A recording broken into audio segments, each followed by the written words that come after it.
Alright guys, how's it going? So I've recently just got back from a trip where I went to Berlin, I was in Devon spending some time with family, and I also went to a men's retreat. Now at this men's retreat, I gained a lot of insights. It was pretty transformative, to be honest. And in this video, I want to share with you what those insights are. So hopefully those insights can apply to you and help you in your journey of personal growth, development, and being the best man you can possibly be.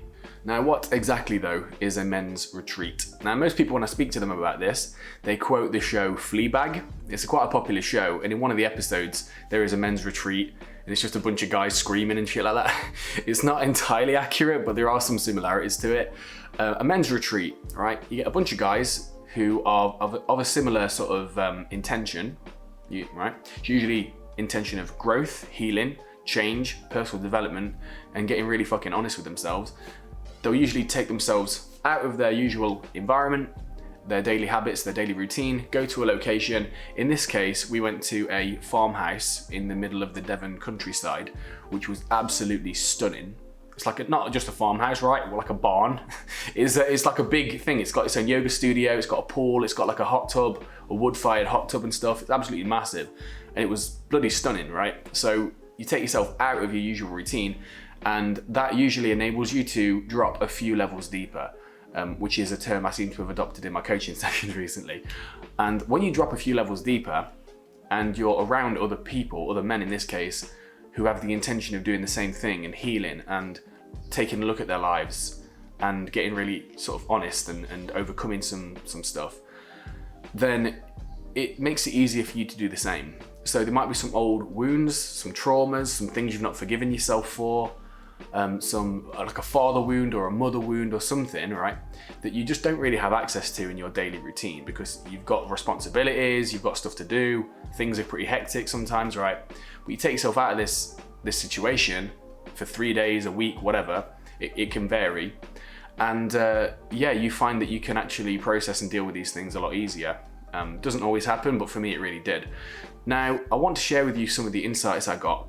And while I do that, I also want to share with you exactly what happened at the men's retreat. Obviously keeping confidentiality in mind and not naming any names, right?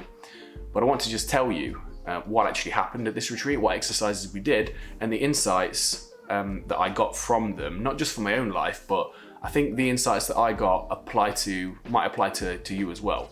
So I want to share those with you right now. So the first thing I learned is that men in general lack intimacy with other men. Now, one of the exercises that we did, we went for a hike together in the countryside, which is in the middle of nowhere, and the instructor at some point asked us to, stopped us, gathered us around, and said, right lads, I want you to all pair up, and for a little while in the hike, I would like you to hold hands.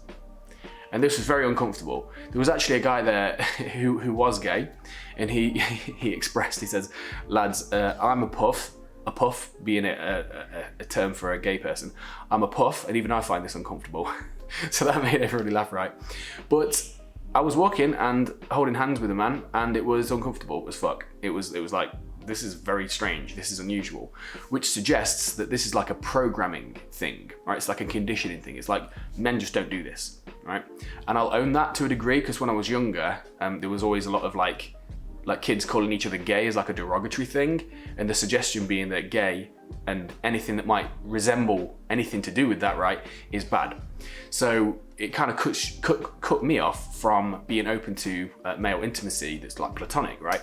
So we were walking and holding hands, and it was uncomfortable. At no point was it comfortable, okay? And at another point, the instructor said, okay, let's link arms with each other, and as we're walking, I would like you to express, take it in turns to talk about things that upset you in life, right? So I did that, and that was a little more comfortable, and that was actually quite bonding. And what I wasn't prepared for really is how this kind of like male intimacy was really healing, and I felt kind of safe and relaxed in ways that I don't usually. And it suggests to me that we kind of lack that as men. The second thing I learned is that men do not get a place to express rage and anger. One of the exercises we did to process our rage and to tap into it, we went into the woods together. We set up a situation where it was, say, me and a man opposite me. our hands were on each other's shoulders, we were facing each other, and we had about 10 guys around us who were holding us, okay, who were just like holding us in a show of support and witnessing. Now, we were invited to not to look across to the other man and scream, but we were invited to look up at the sky while we were holding the other man's shoulders and scream at the top of our lungs, like deep breath, and then just fucking screaming at the ceiling, right? The sky, sorry. Now, what came out of me was venomous. What came out of me, I did not expect at all. I thought I was just gonna do a few screams and I'd feel, oh, that was cool, and then move on. No. When I started screaming, the men were surrounding me and were encouraging me to keep going and were saying, yes, go on, this is welcome, this is okay, right? And when have you last been told in your life that your anger is okay? When have you last been told that your rage is okay? And what would come out of you if you were told by a big bunch of people who are around you that this is okay, let it out, right? And they were asking that to happen. So what came out of me was venomous, right? And I started screaming and swearing. And I remember in that moment, I started screaming at the kids who bullied me when I was younger. These sort of chavvy kids. There was a few occasions where I got beat up and stuff. And I was just screaming at them because I didn't defend myself in the moment. And it was deeply cathartic to do that. But in general, that's the thing I learned, is that men do not have a place, an arena to express that stuff. And I think men suffer for it. The third thing I've learned is that men need other men. Men need other men. Going it alone, you'll only go so far, right? But having a supportive group of men around you, having a supportive group of men who you're in contact with, is extremely powerful. Now, this wasn't a particular exercise, but I learned that men need other men just by sort of like day 2 of the retreat. Everyone was just sat, like even when we were just sat around in sort of quiet contemplation around the farmhouse, people were doing their own things, but we were in each other's space and we just felt safe. I mean, I'll own that. I felt just super safe just being around these men, and I felt seen, I felt supported, and I felt like we were part of a tribe. And we did things like make fires, we went in the hot tub, we went in the pool and stuff like that. And we watched the boxing. It was like a Tyson Fury fought recently. We all just sat around watching the fighting and stuff. And we just were in each other's space, and honestly, I felt so relaxed and chilled out just from that experience alone. And it suggests to me that honestly, isolation and loneliness, that will kill you. That will honestly kill you. That is one of the things that will just absolutely cripple you in your life.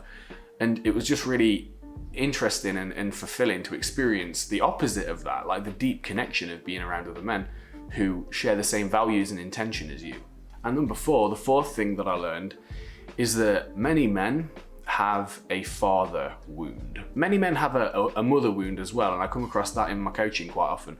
But the father wound thing, we were sat, for example, we went out into the woods and we made a fire, a big fire, and we were sat around talking for about 4 hours about our fathers around the fire. And I know that this is going to be the case because it's a men's retreat and it attracts a certain type of man who has some things to deal with, right? But many men, I don't think there was only like 1 or 2 men at this retreat that could say that they have a healthy relationship with their father, even today. The majority, including myself, have had a difficult relationship with our fathers growing up. And we expressed all that, and it made me realize, like, wow, man, like so many men just don't have a supportive father figure in their life. They have never had that, or they have, when they think about their fathers and stuff and their relationship with them, it's usually one of, it's not one of support, it's not one of a father being emotionally present. And it makes me wonder just how deeply that affects men. And I know that it affects them very, very deeply. But that's like the topic for another video. But I noticed that many men have a father wound. So overall, this retreat was absolutely transformative for me. I ran my own retreat last year, which was transformative for a lot of the men, but I was the one organizing it, so I didn't quite experience it.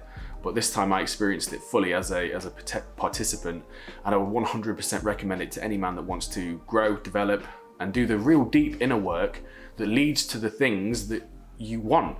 Like, if you want to be more attractive, to women or to men, if that's your orientation, if you want to improve your dating life, your sex life, if you want to improve just your experience of life and be happier, calmer, more peaceful, more confident, go for what you want and see life as more of like a playground to experience fully, rather than this like terrifying experience that you need to hide from.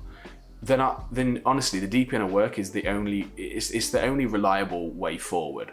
And this is what I do with my coaching, it's what I do in my sessions, it's what I do as a business, and a men's retreat is one part of that.